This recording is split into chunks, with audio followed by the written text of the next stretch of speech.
Hello everyone. In this part 1 of three-dimensional geometry, we are going to discuss a straight line in space. In 10th class, we learned about the straight line in two-dimensional geometry. Now, here we are going to about the straight line in three-dimensional geometry.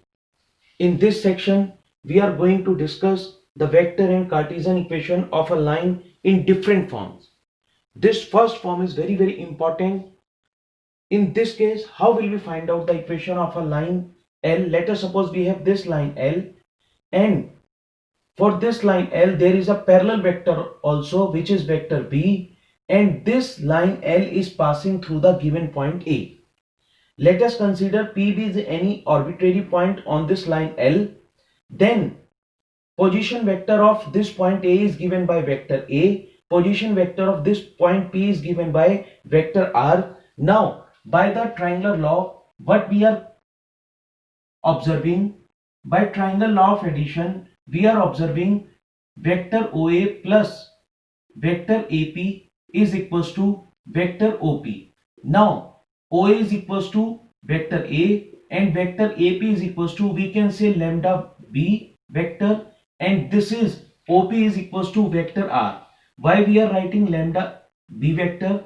Because we will say L is parallel to vector B, therefore we can say vector AP is given by lambda B vector, and whatever this form is coming, this is known as the vector form of the straight line whenever it is passing through a given point and parallel to a given vector.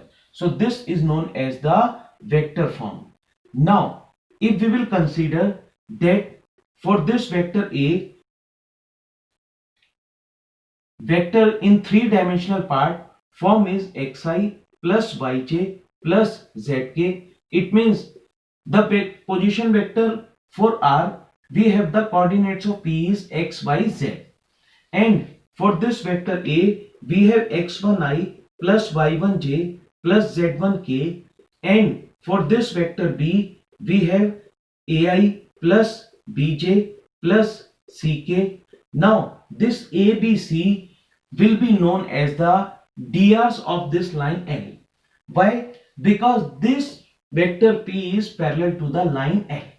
Now after putting the value in this part, if we will solve this thing, look at this thing, we have xi plus yj plus zk is equals to, what is this? We have x1 plus lambda a I plus y1 plus lambda b j plus z1 plus lambda c k. On equating, what we will get, x is equals to x1 plus lambda a. It means x minus x1 upon a is equals to lambda. Similarly, we will get y minus y1 upon b is equals to lambda, and z minus z1 upon c is equals to lambda. Therefore, what we are observing, x minus x1 upon a, y minus y1 upon b is equals to z minus z1 upon c. This is known as the Cartesian form of the equation of a line. So in this way, there is the development whenever we have to find the equation of a line. But for all conditions, we are not going to do the proof. We have to remember all these forms of the equation of a line, whatever we are going to discuss. Now, if we have to write down the vector form, then we have to write down in this form. And if we have to write down the Cartesian form, then it should be free from the unit vectors and all the vector forms. Now, another thing is equation of a line passing through 2 points. Now, passing through 2 points means we have already given 2 points only, for which we have to find out the equation of line. Now, look at this thing. How will we do this part? Let us suppose this is the three-dimensional coordinate system. Now, this is x, this is z, and this is y. There is a line which is passing through the 2 points P and Q, and R is any standard point on this line. The coordinates of P x1, y1, z1. The coordinates of Q is x2, y2, z2, and the coordinates of RB x, y, z. Then if we will find out the equation of line in vector form is given by r is equals to a plus lambda vector b minus vector a. This is the form. If equation of a line we have to find out, and line is passing through these 2 points. Now in Cartesian form, if we will consider, let r is equals to xi plus yj plus zk, and vector a is equals to x1i plus y1j plus z1k, and vector b is equals to x2i plus y2j plus z2k.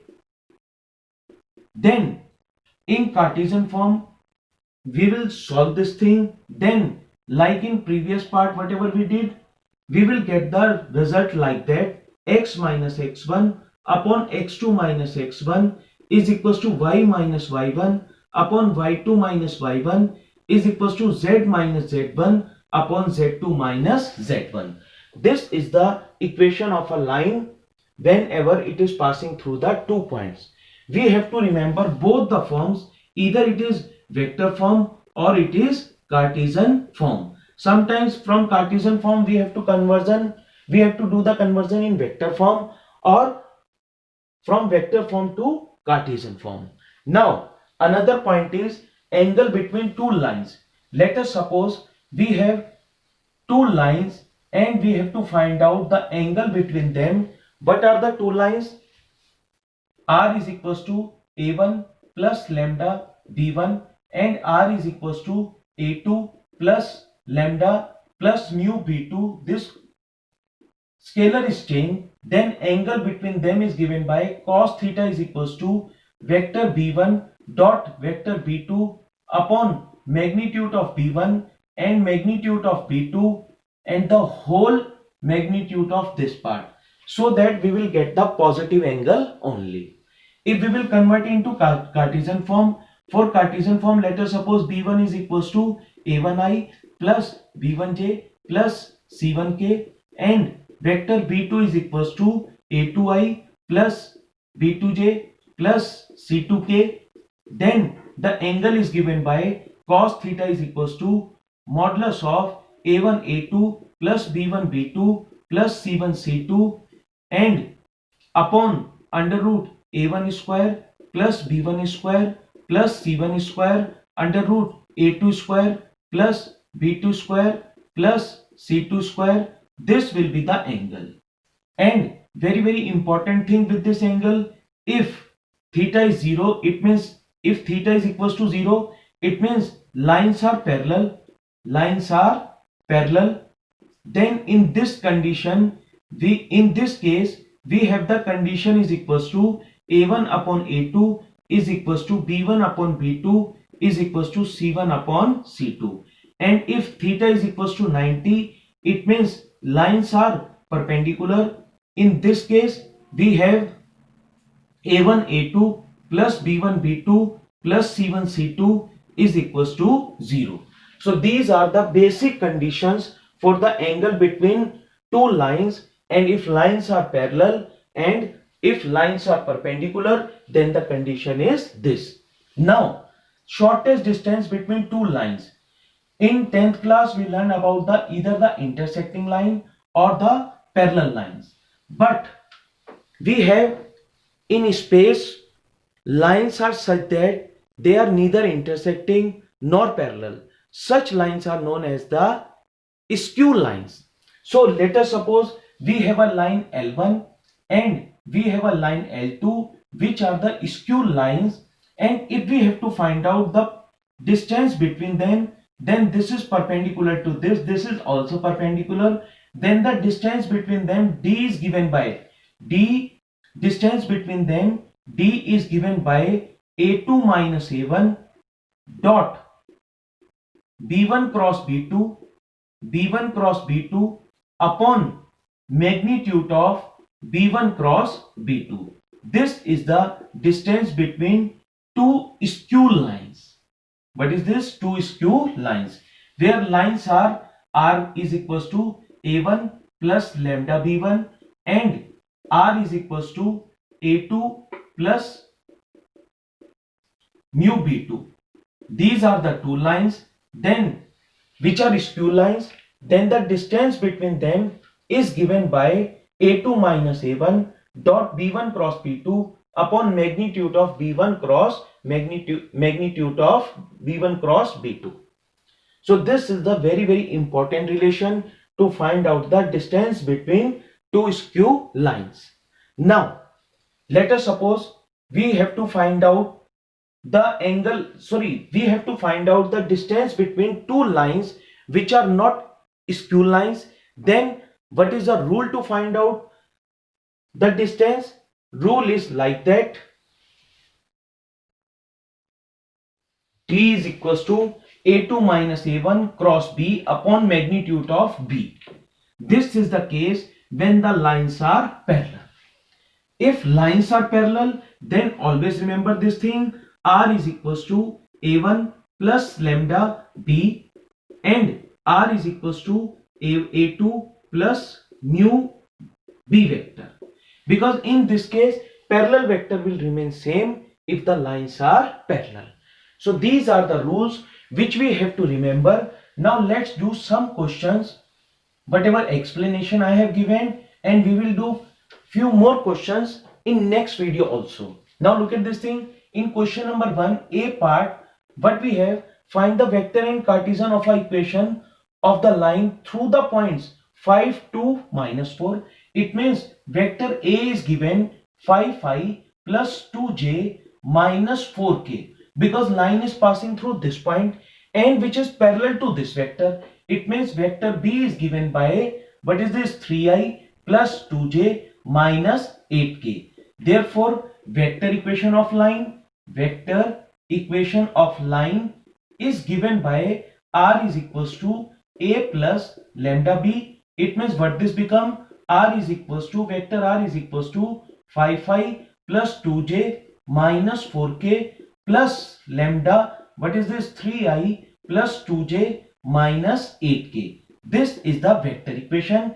And for Cartesian equation, whatever proof we did, no need to do the proof of that thing if you are doing well and good. Otherwise you can write down directly Cartesian equation of line is given by, look at this thing, this will work as x1 y1 z1 and this is abc. Therefore what was the rule? X minus x1 upon, it means x minus 5 is equals to y minus y1 is equals to z minus z1. It means this become plus 4. Now this is x minus x1 upon a, it means this is 3, upon b, it means this is 2, upon c, it means what is this, minus 8. This is the Cartesian equation of a line. Now the b part. In this b part, find the vector equation of a line passing through these 2 points. Now points are given. If we will take, this is the point P, this is the point Q. Now look at this thing, vector A become I minus I plus 0j plus 2k. It means this is plus 2k. Now vector B is given by 3i plus 4j plus 6k, and we have to find out the vector equation. Now vector equation of a line, if it is passing through 2 points, what is this? R is equals to a plus lambda vector B minus vector A. It means what this become? Vector R is equals to minus I plus 2k plus lambda, what is this, B minus A. It means this become 4i plus 4j minus, plus 4k. This is the vector equation of the line if it is passing through these 2 points. So in this way we have to understand the concept, how we have to convert into Cartesian form, how we have to write down the vector form. Do the practice to do other questions. Don't forget to give the answer of this question in comment box. Thanks and God bless you.